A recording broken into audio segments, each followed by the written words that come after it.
The Minnesota Masonic Children's Clinic for Communication Disorders presents Tips from Tamara. Hello. Today we're going to talk about puzzles as gifts and opportunities for language expansion. Lots of the kids that I work with here at the clinic love puzzles, but a lot of people might look at it and think about it as an independent activity, and it really can be. But you can lose that opportunity for language if you only let them do it by themselves.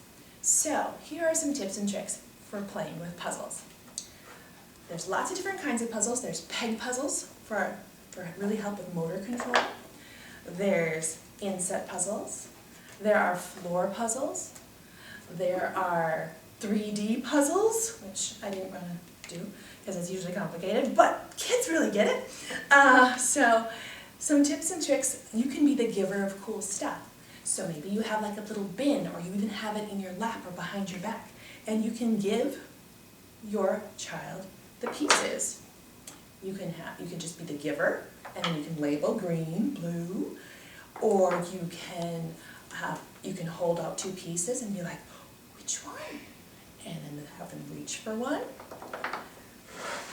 You can play a game where you can be doing a bigger puzzle, like 5 pieces, 10 pieces, 26 pieces, and be like, A, where are you? And then pull it out. Here's A. Give it to them so they can put it in.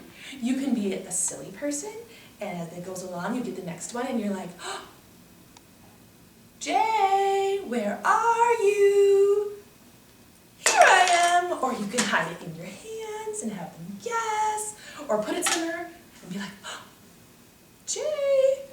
So lots of different opportunities to make it engaging and back and forth, especially if they have that puzzle down pat. Those are great things to kind of add to it. A floor puzzle can be really great for problem solving and setting it out in a bigger piece. This actually will take up this whole, is bigger than this table when it's done. Usually, these puzzles are harder because they don't have defined edges to put in, or it doesn't have the image underneath it as a match.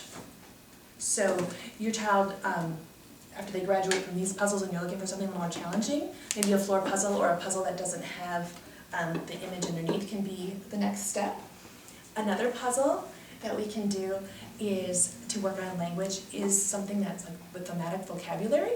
So this one happens to be vehicles, and so you can say, oh, police car, wee-oo, wee-oo, wee-oo, and tow truck, and maybe make the winch noise, or the school bus, open and shut, helicopter. Kids love when I go and you bring the helicopter in for a landing. And so it can be vocabulary, it can be sound effects, sounds when they're working on new words, and so that can be fun. There are puzzles that make noise, but and those can be fun as well, and it can be engaging for a child that maybe is not quite ready for puzzles, but having one that doesn't make noise gives, again, you and your child the opportunity to make the noise themselves, and maybe do a little pretend play with it. So those are some tips for considering puzzles as gifts for your child.